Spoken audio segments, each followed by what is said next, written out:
What if I told you that one of the most important decisions you make after the age of 60 happens before breakfast, before your medications, before your first bite of food, and that most people still get it wrong every single morning? I'm not talking about sugar. I'm not talking about cholesterol. I am talking about the first signal you send to your cells when you wake up. Because after 60, your body does not wake up the way it did at 30. Inflammation rises more easily. Blood sugar becomes less stable. Your blood vessels become more vulnerable. Your immune system becomes less decisive. And the wrong morning drink can quietly push all of those processes in the wrong direction before your day has even begun. I have seen this pattern in patients for decades.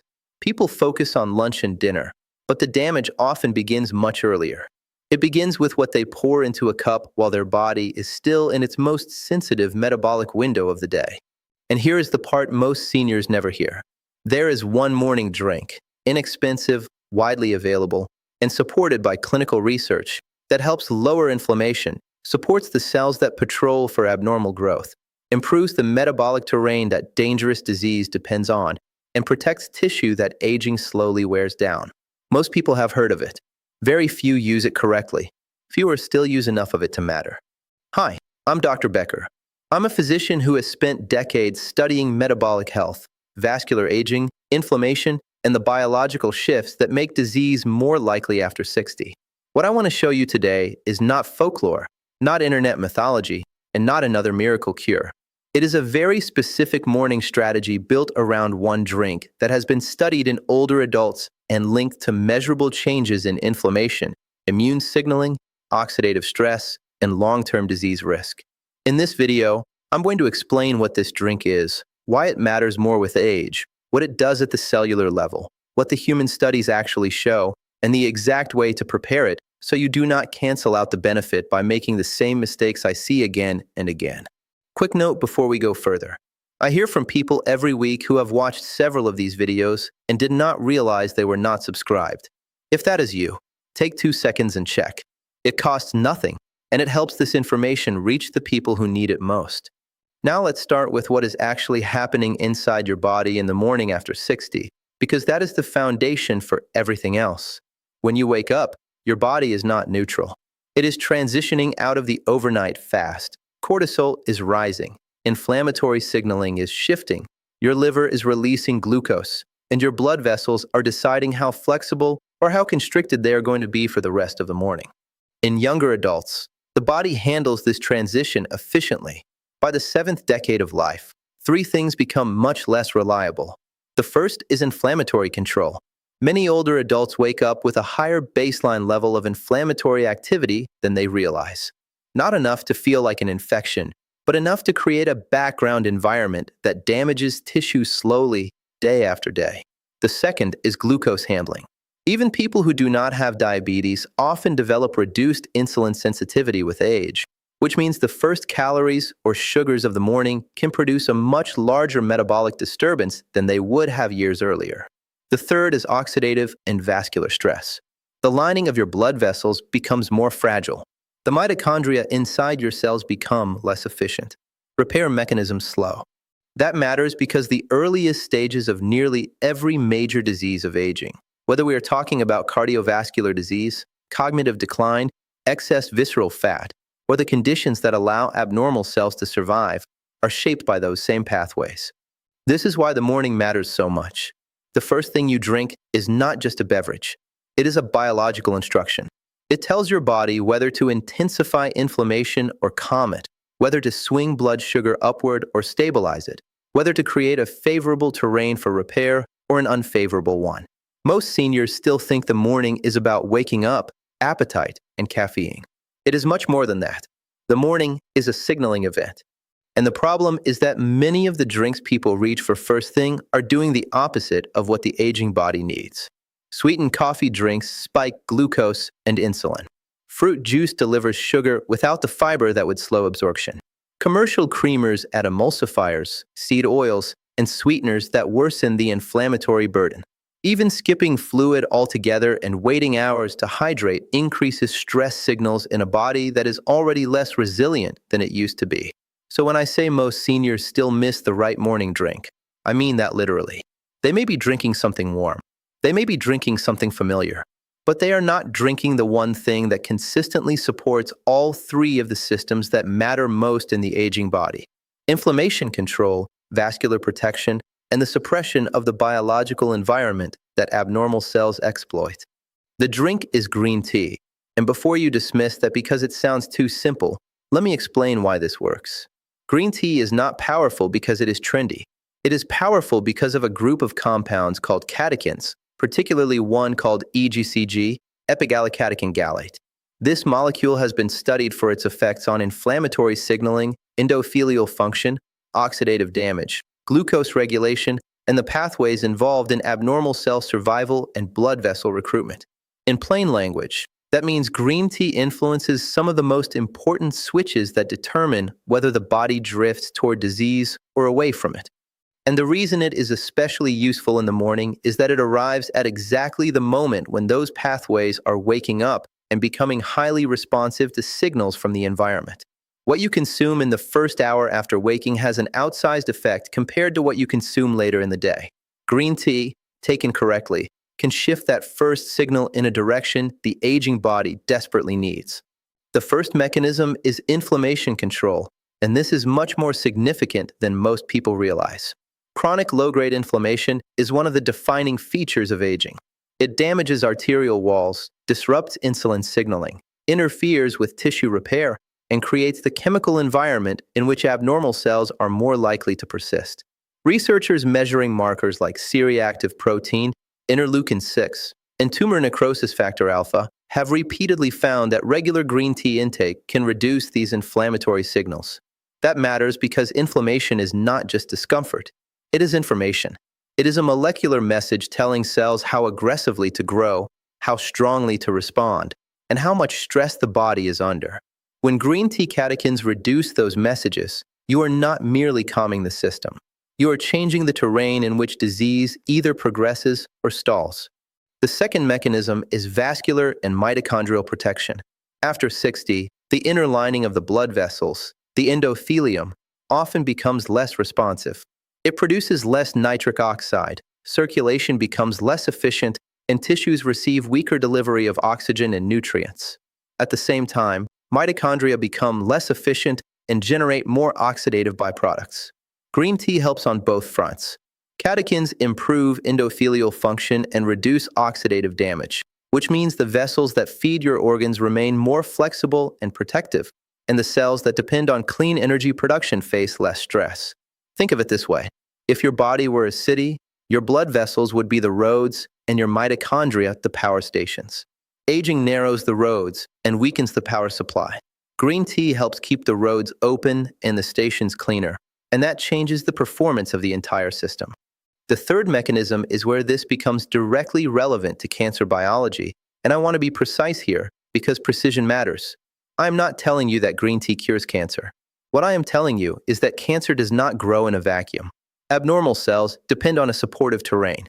They benefit from chronic inflammation, oxidative damage, immune weakness, and the ability to recruit new blood vessels. Green tea catechins have been shown in experimental and human research to affect each of those pathways. They can reduce inflammatory signaling that favors tumor progression. They can support the immune cells that identify abnormal growth. And they appear to interfere with angiogenesis, the process by which microscopic tumors recruit blood vessels and become clinically significant. A tiny cluster of abnormal cells without blood supply may remain harmless. Give that cluster oxygen and nutrients through new vessel growth, and everything changes. Green tea helps push in the opposite direction.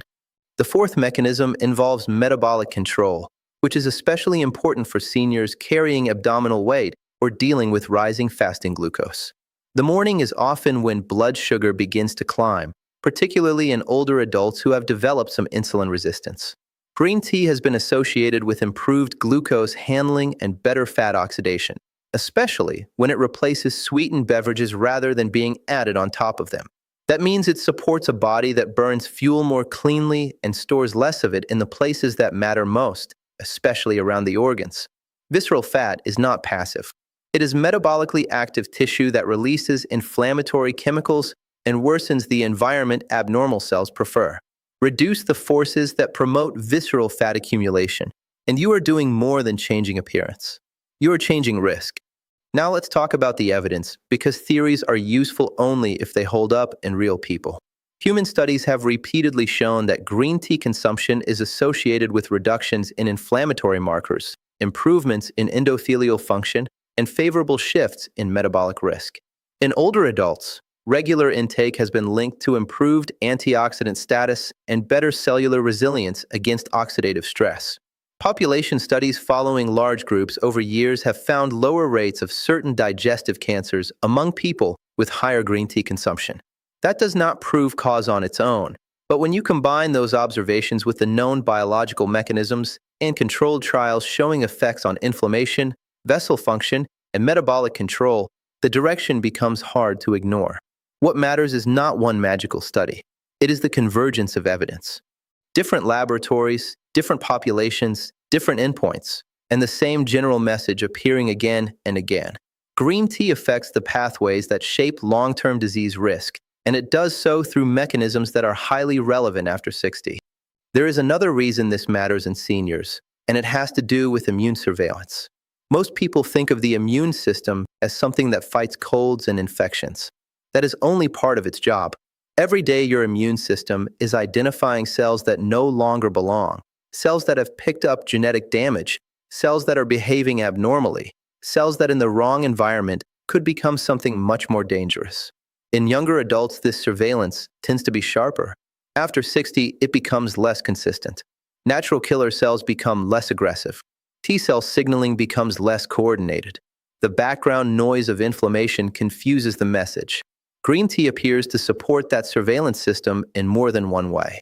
The catechins reduce oxidative stress that can impair immune cell performance, and they appear to influence signaling pathways that help immune cells respond with better precision. That does not mean a cup of tea turns your immune system into a weapon overnight. What it means is that repeated exposure to the right compounds can help restore clarity to a system that aging has made less efficient. This is one of the reasons I dislike the way nutrition is often discussed online. People talk as though foods either cure disease or do nothing at all. Biology does not work that way. The body responds to pressure, to patterns, to repeated information. Lower a little inflammation here, improve a little endothelial function there, reduce a little oxidative damage, sharpen immune surveillance slightly, improve glucose handling modestly, and over time those changes alter the terrain in a profound way. That is how prevention works. It is not dramatic from one morning to the next. It is dramatic from 1 year to the next. And when you are over 60, that is exactly the timescale that matters. Researchers have also looked at how green tea influences the way abnormal cells handle stress. One of the recurring themes in the literature is that catechins make it harder for damaged cells to thrive under inflammatory and oxidative pressure. Healthy cells have flexible energy systems and robust repair capacity. Damaged cells often do not. They depend on chaotic signaling, sloppy growth messages, and survival pathways that let them ignore normal stop signs. EGCG appears to interfere with some of those pathways. Again, that is not the same as saying green tea is treatment. It means the body becomes a less permissive place for biological disorder. That distinction matters, and I want to keep making it because oversimplification is one of the biggest reasons good science gets misunderstood. There is also the question of the digestive tract, and this is especially relevant for morning use. When you sip green tea slowly, those compounds come into direct contact with the tissues of the mouth, the throat, the esophagus, and then the stomach. Later, breakdown products move through the intestines where they interact with the microbiome and with the lining that determines how much inflammation enters the bloodstream. That route of exposure is part of why tea has been studied so heavily in relation to digestive system health. The body is not just absorbing a nutrient and forgetting it. Multiple tissues are seeing that signal directly. For seniors dealing with reflux, sluggish digestion, or a diet that has relied too heavily on refined carbohydrates, this can be a meaningful shift in the direction of a calmer, less irritated gut environment. Now, some people ask me whether matcha is better. The answer is that matcha can be more concentrated because you are consuming powdered tea leaf rather than only what diffuses into water. That means more catechins, but it also means more caffeine and a stronger taste. For a robust adult who tolerates caffeine well, one properly prepared serving of matcha in the morning can be an excellent option. But for many seniors, standard brewed green tea is easier to tolerate, easier to repeat, and more realistic as a daily habit. The best protocol is not the most extreme one. It is the one you can sustain without gastrointestinal discomfort, jitteriness, or quitting after 5 days. I would rather see someone drink 2 correctly prepared cups of green tea every day for 6 months than force down an aggressive protocol they abandon by next week. And this leads to one more point that almost nobody explains. The benefit is not only in what green tea contains. The benefit is also in what it displaces. If green tea becomes your default morning drink, then sweet coffee beverages, processed creamers, packaged juices, and pastry-driven breakfasts become less likely. In medicine, we see this all the time. A positive habit works partly because it introduces something helpful and partly because it removes something harmful. Green tea does both. It adds anti-inflammatory and vasoprotective compounds at the most useful point of the day, and it pushes out beverages that would have raised glucose, worsened inflammation, and accelerated the very pathways people are trying to escape. So when I call this the morning drink most seniors still miss, I am not being dramatic for effect. I am describing a missed opportunity that repeats itself millions of times each day. A body over 60 wakes up vulnerable. The vascular system is more fragile, inflammatory signaling is louder, metabolic flexibility is weaker, and repair systems are slower to respond.